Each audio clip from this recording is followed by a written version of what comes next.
scare actors and our actors do on a daily basis. So we have an incredible fitness team that is there to support them. It supports our entire group of team members of Horror Unleashed, you know, our riggers and our carpenters, and things happen. So really proud of the commitment that Universal has made in building what we think is the most iconic horror experience year-round, Horror Unleashed in Vegas. So enough from us.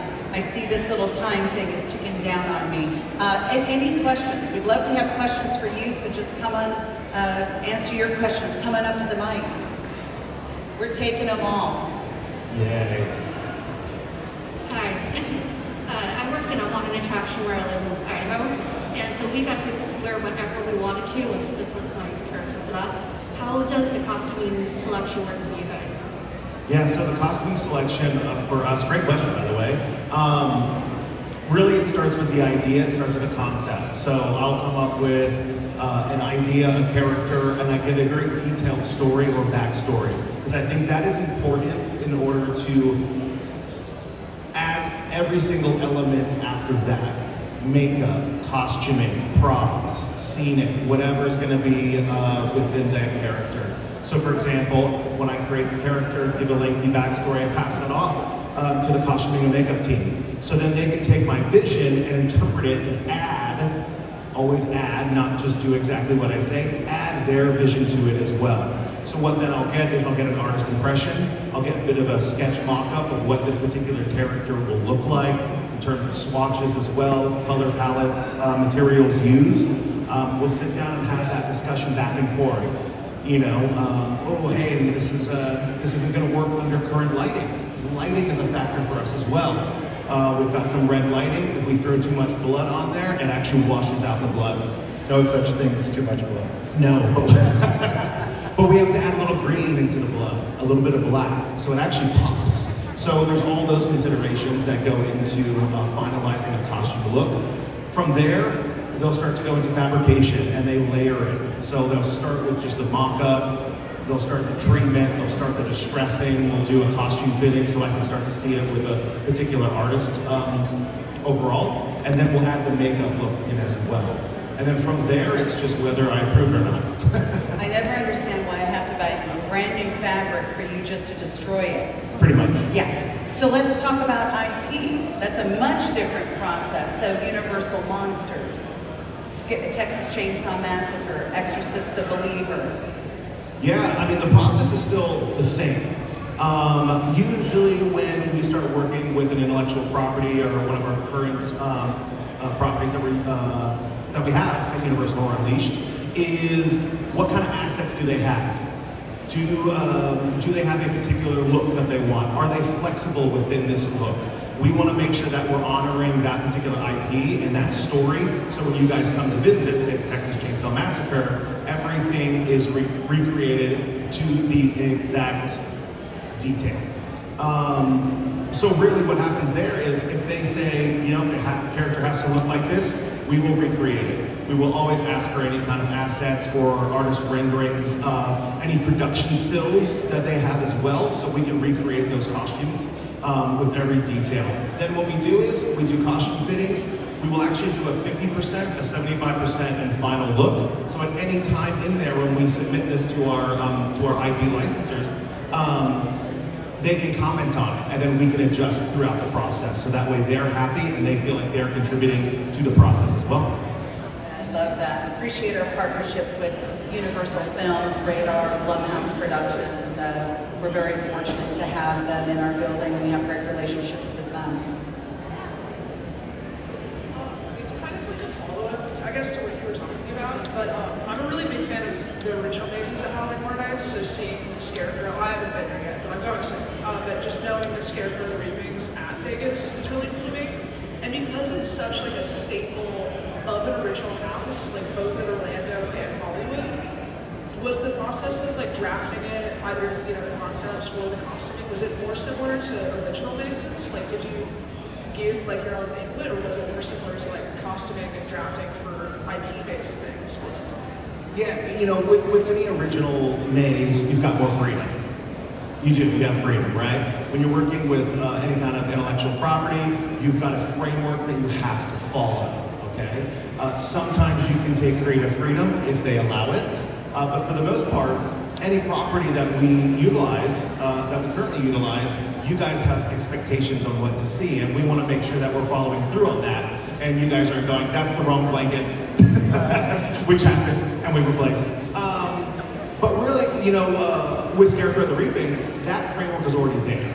So really, it was taking it and putting it in our space and making it unique to Universal Horror Unleashed versus a carbon copy. And that's one of my favorite houses. It's small, it's narrow, it's tight, it's dimly lit, full of cobwebs, by the way. Yeah, it's claustrophobic and stuff. But we have we call them the memorable moment rooms and stuff in there. And so that particular house, we have a recreation of a tornado. And so we're able to create it with our fans that we have in there and our smoke machines. It's a really cool experience to walk through. Mike, talk a little bit about the difference between the temporary houses built at the park. Just stay on Scarecrow.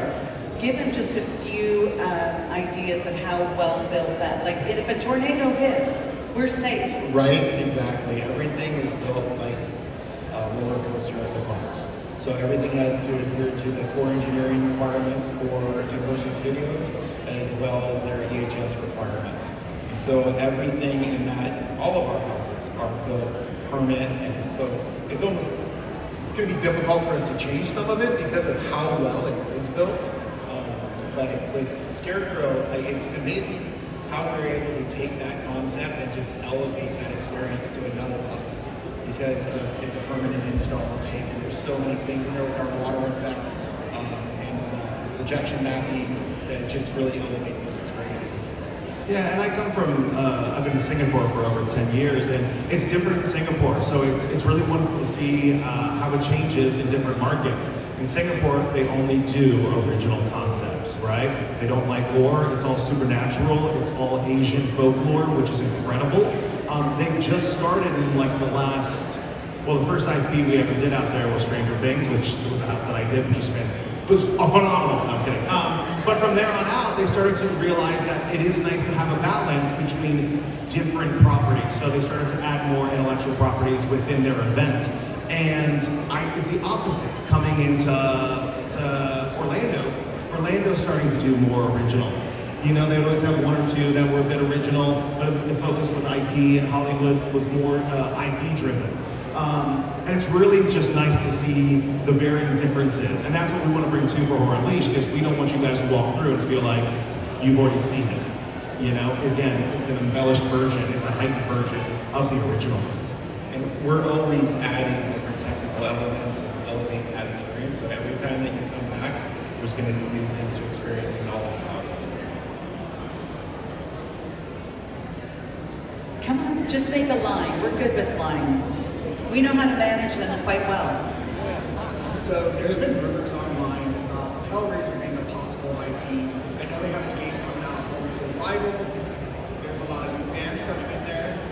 Is that a pop? Have you guys have talked to that? And also, are you open to a menu like Frank's Con again, or I don't know, Pinhead's like shredded food pork, will tear your pork apart? Just wondering if that's possible or in the talks. I'll talk about everything's possible. Honestly, we are currently talking with a lot of different properties. I love rumors. I'm a huge fan of hearing what's on Reddit, what's coming forward. I love it because it just means people are invested in the property. They're invested in what's coming. I love teasing potentially different things that are coming down the road. But talking about the food and beverage, the themed food and beverage, absolutely. That would be something that our chefs would be recreating, is elements from the movie as well. For example, who here has seen Obsession? If you haven't seen Obsession, cover your ears, right? Cat sandwich. That was going to be at Universal Horror Unleashed. Okay? Things like that. Pivotal moments within the film that we can bring and recreate to Universal Horror Unleashed. So absolutely, that's something that we will always consider. I love Hellraiser. I would love to see it. We've been in talks with a lot of properties. People are really interested in what they can bring to Universal Horror Unleashed. So that's really all I can say at this moment. He's under an NDA. But what's great is that we're year-round. So where the parks have this finite amount of time, the interest that is coming to us is just phenomenal because we're 365. So these IP get a longer run with us, and they get to enjoy seeing that recreated in our venue as much as we do. Hi. So I love Halloween Horror Nights. I got to go to Horror Unleashed in November. It was amazing. We've gotten better. We need you back. It was great. So my 16-year-old daughter who's a horror fan is a huge scaredy cat.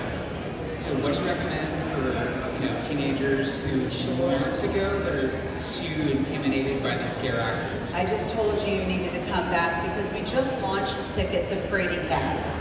I tried to call it Chicken Ticket, but apparently that was under trademark somewhere. So the Frady Cat is for people that just want to come in the building, enjoy the experience, not go through the houses, watch the stage show. And honestly, it came out of so many guests saying, hey, I just want to come into Premiere House. We love the food in there, we love the ambiance, the cocktails, but I don't want to pay the regular price ticket. And so we have the Frady Cat ticket. We're also going to be dropping an Extremes Screams package for this summer. And so come back out. We've made a lot of improvements. We have that ticket for your daughter. And you'd be surprised, actually, just to add on to that, how many parents bring their kids to Horror Unleashed. I mean, we've seen like Strollers. all the way up. Strollers. Yeah. We have strollers are not allowed through the mazes, by the way. Yeah. But what's great is right away when we started to see that, we started to work with the artists to go, how do you handle interactions with someone who is of a young age when you are a murderous, psycho killer? I mean, I just think of that song. But, and they do a phenomenal job. I've seen this incredible shift in going up to somebody young, presenting themselves, interacting with them. It still makes them, doesn't take away from their character, right? Doesn't take away from the integrity of the character. And I've actually received a lot of emails from parents that have said, we had a great time. It was my son's birthday, and he had to go around and thank each scare actor that was there in the warehouse because he had a great time. But when he first came in, he was frightened. So it was just the ability for our scare actors to be able to shift and be able to give that person the same attention as they would you. Yeah. Thank you guys. Yeah. Alright, so for icons, I know Jack, the most overused icon. Very overused, yes, overused. Needs to go back in the box until the 50th anniversary.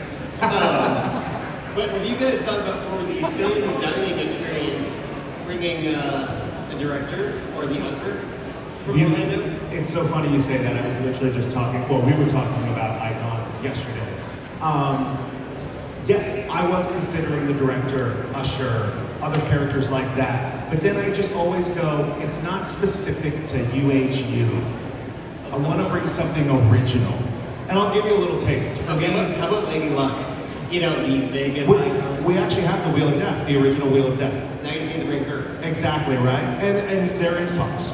I was looking more at a projectionist character.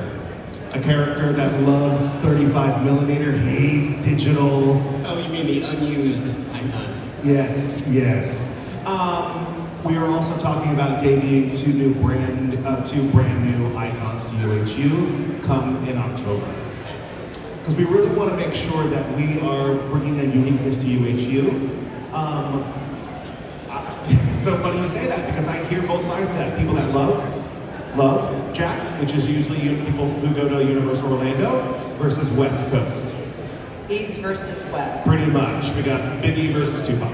I mean, me personally, I'm dying for the Singapore icons. Which was your favorite? Maybe one of them was mine. Let's see here. Well, there's the Puppet Master. That wasn't mine. They have a lot. They do. And of course, the new, one more recent one, the Illustrator. I worked on that one. Yeah. Yep. So one of my show directors, Cameron Dyer, so he created that character. It was a phenomenal character. Loved it. They all need to journey over. I mean, we got Hamikuma, so now we just need to pull from Singapore. Absolutely. Well, we do have our anime coming up, so there is potential. Yeah, I definitely want to play more with unused icons, original icons, because I think it's more fun. Yes. Thank you. Great question. Thank you. Hi, how you doing? So it's going to be a bit of an unusual question. Well, my girlfriend and I are fans of Universe Horror Nights. We started out as general admission, moved to the Express Nights, now we've been nothing but RAP, we have to go back. We still have to go to Horror Unleashed. I know. But I'm also a big fan of VR and AR. I have the Quest 3 at home. And through Horizon Worlds, you guys allowed some licensing for Scarecrow Unleashed. They turned it into a small escape room. Would you be able to integrate any of that kind of technology when someone comes to visit the houses as an alternate way of experiencing some more computer-generated or augmented reality jump scares through that, having headsets available for that kind of deal? Good, Mike. I'll talk about the creative and Mike can jump in on the technical aspect. I mean, the short answer to that is yes, right? And I think we have to be thinking about those technical elements that come into the horror experience. Not to take over, because I'm such a practical effects person, right? I think as we all are, yeah. Especially in the horror community. So it's really finding that balance.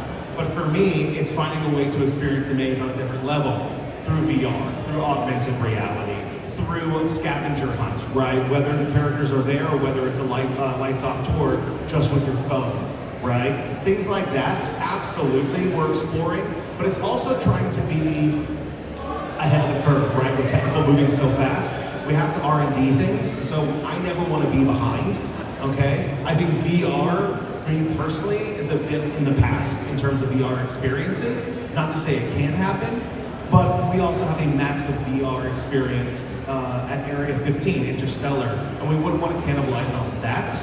We want to be able to give the guests who come to Area 15 a different experience.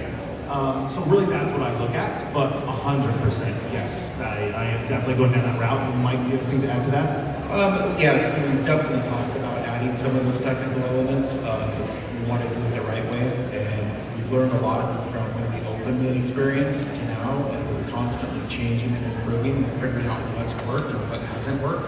It's definitely on the table for this upcoming year to explore what's possible.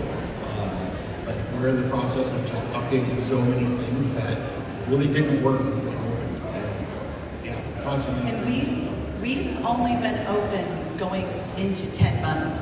So we are but a horror baby. We are still finding our feet.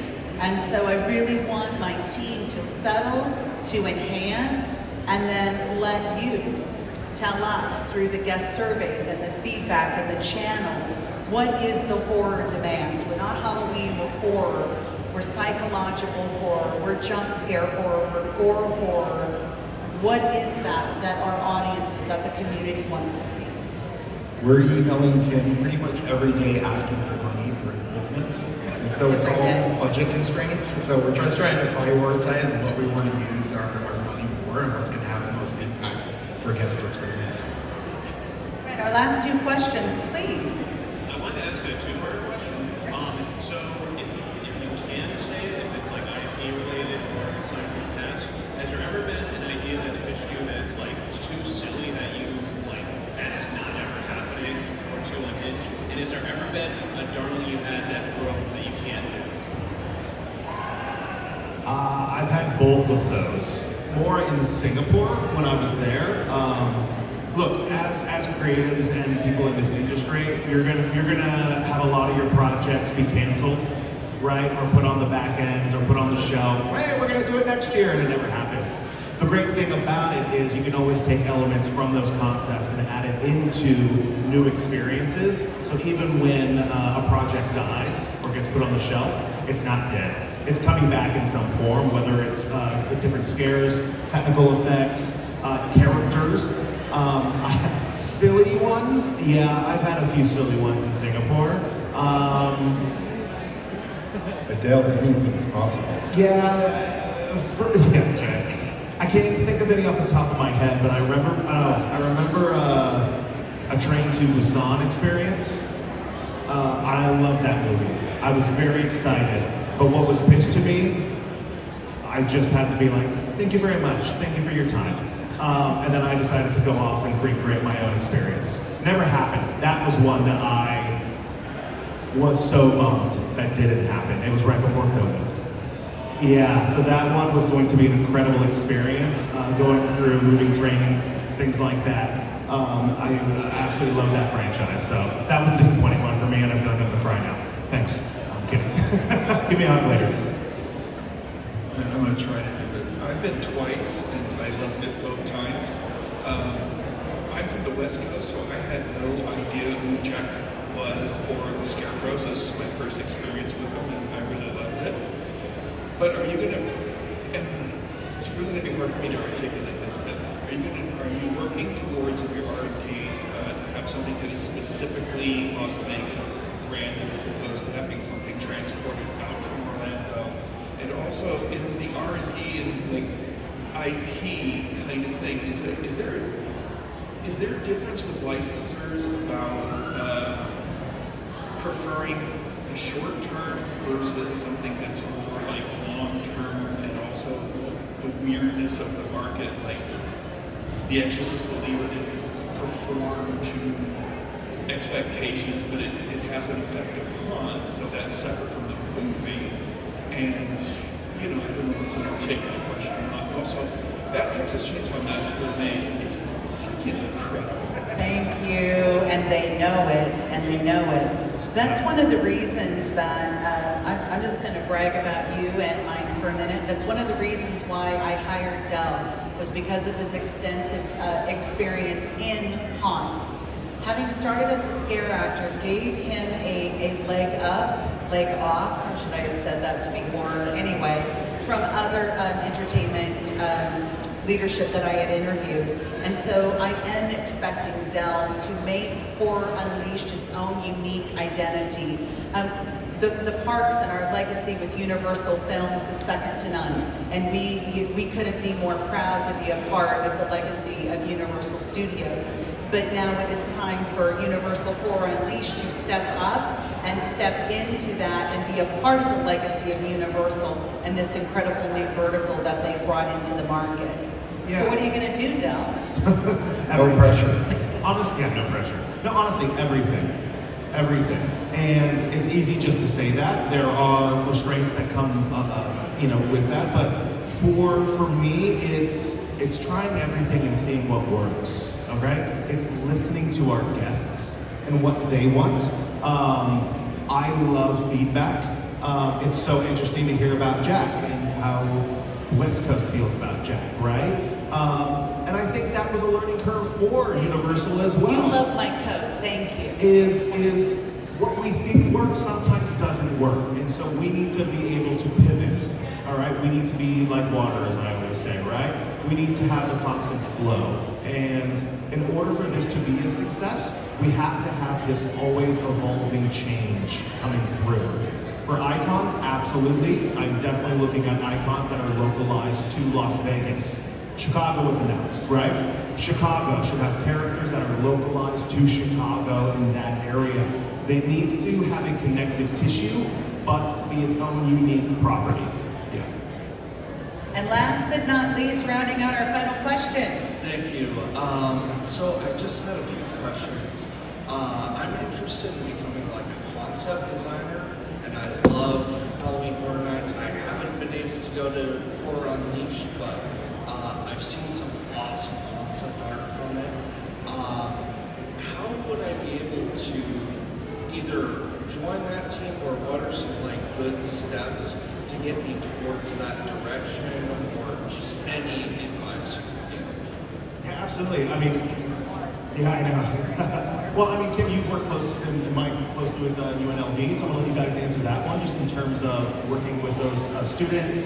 We talked about a lot of programs that they're a part of, that we go and we attend and we nurture and support just as mentors. So I'll let you take over that one. So Universal, we participated in a huge internship program with local universities around the world, and we will be launching our internship program here next year. Again, I'm just a wee horror baby, not being open quite a year yet. So those are always incredible opportunities, and keep an eye on the website. when people ask me what does it take to work for Universal and what do you look for, we lay it out in the job description. So nothing is a mystery. Everything is laid out bullet point by bullet point. And don't be afraid to attend those job fairs at Universal, at the parks, and bring your portfolios. Have a digital portfolio, by the way, but there are still a lot of our concept artists that want to see hard copies, right? That want to see those pencil sketches. So have that in hand as well. But most importantly, I always tell people, you need to put yourself where you want to be. If you want to work for the parks in Hollywood, then put yourself there, whether you start working in admissions, or you're a ride attendant, or you come to work for us in Las Vegas. Where do I live? Las Vegas. Thank you. I'm on a plane a lot. So coming to work for us in Las Vegas in guest experience, put yourself where you want to be, and then take the journey from there. Yeah, and this industry is a fickle industry, so I always recommend meet people. Connect, hustle, that's a big one, okay? Hustle. Find a circle where you can be guided in the direction you need to be guided in, and always, always, always keep creating, okay? Keep creating, building that portfolio, even if it is just pencil sketches, yeah. Great? Thank you guys. Thank you, and hey, take a look at your wristbands, Universal Horror Unleashed, scan that QR code. We'd love to have you out in Vegas, and we'll see you next year at Monsterpalooza. Thanks, everybody. Thank you.